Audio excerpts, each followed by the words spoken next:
بسم اللہ الرحمن الرحیم۔ السلام علیکم ورحمۃ اللہ وبرکاتہ۔ درود شریف کے بے شمار فضائل کا بیان۔ درود شریف کی فضیلت۔ درود شریف ایسی افضل عبادت ہے کہ جس کا ذکر اس کے اندر موجود ہے۔ نبی کریم صلی اللہ علیہ وآلہ وسلم کے احسانات کا اعتراف اس میں ہے، دعا کی فضیلت اس میں ہے، بے شمار فضائل درود شریف میں جمع ہے۔ لہٰذا جب یہ درود شریف اتنی فضیلت والا ہے تو آدمی پھر بھی اتنا بخیل بن جائے کہ جب نبی کریم صلی اللہ علیہ وآلہ وسلم کا ذکر مبارک آئے تو ایک مرتبہ بھی درود نہ بھیجے۔ اس لیے نبی کریم صلی اللہ علیہ وآلہ وسلم نے فرمایا کہ مومن کے بخیل ہونے کے لیے یہ کافی ہے کہ اس کے سامنے میرا نام آئے اور وہ مجھ پر درود نہ بھیجے۔ اصل درود شریف تو درود ابراہیمی ہے جس کو نماز کے اندر بھی پڑھتے ہیں، اگرچہ درود شریف کے اور بھی الفاظ ہیں لیکن تمام علماء کا اس پر اتفاق ہے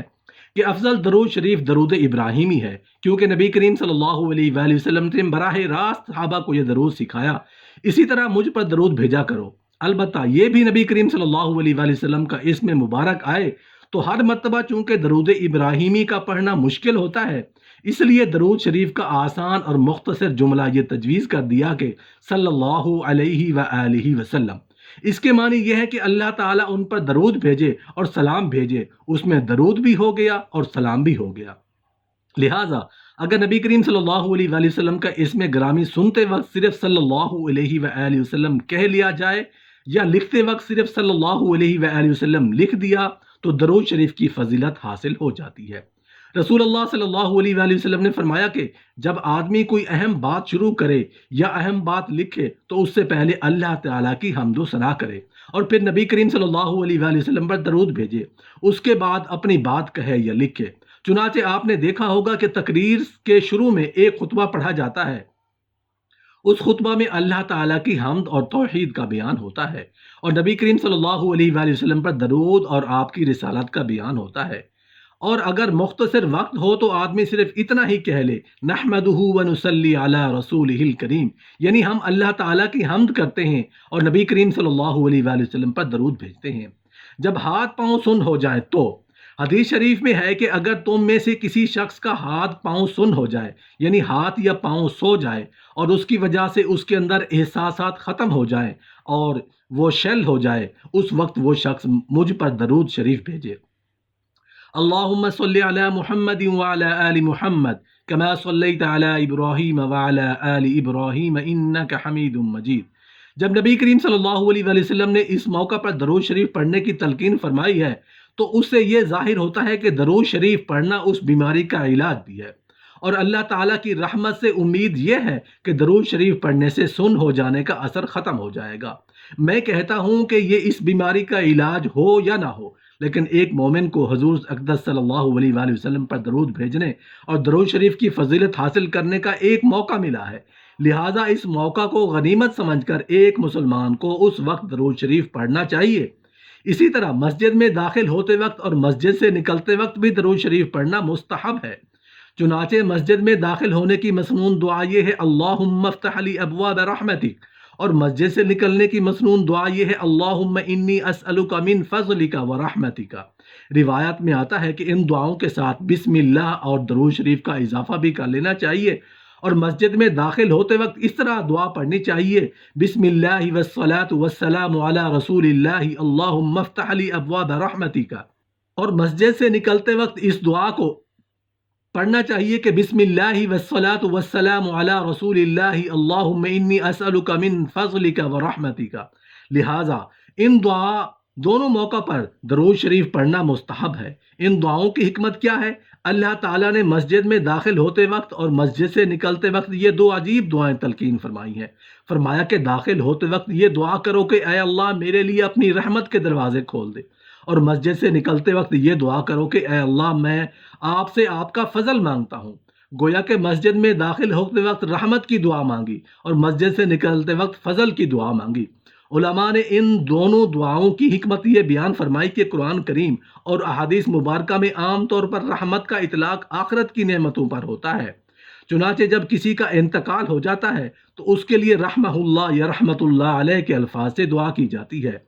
یعنی اللہ تعالیٰ ان پر رحم فرمائے، اور فضل کا اطلاق عام طور پر دنیاوی نعمتوں پر ہوتا ہے۔ مثلاً مال و دولت، بیوی بچے، گھر بار، روزی کمانے کے اسباب وغیرہ کو فضل کہا جاتا ہے۔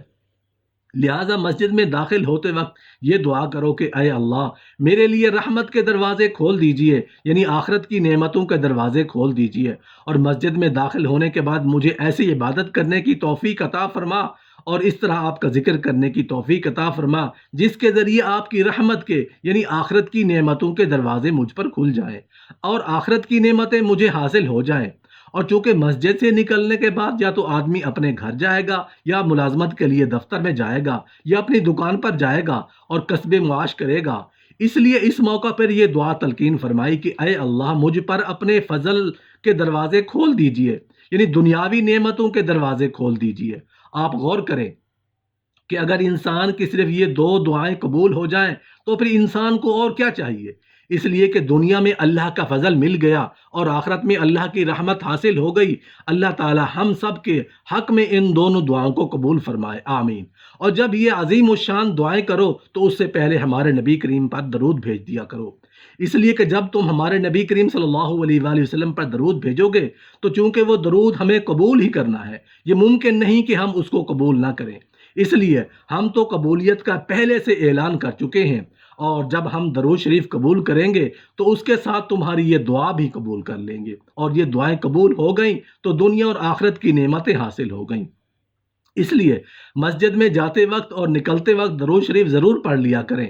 الحمدللہ وکفی والصلاۃ علی عبادہ الذی اصطفیٰ، یہ بھی درود شریف کی ایک صورت ہے۔ لہذا جب بھی کوئی بات کہنی ہو یا لکھنی ہو اس وقت حمد و صلات کہنی چاہیے۔ ہمارے یہاں تو جب کوئی شخص باقاعدہ تقریر کرتا ہے اس وقت یہ پڑھتا ہے نحمدہ ونصلی علی رسولہ الکریم، لیکن صحابہ کرام رضوان اللہ تعالی علیہم اجمعین کے ہاں یہ معمول تھا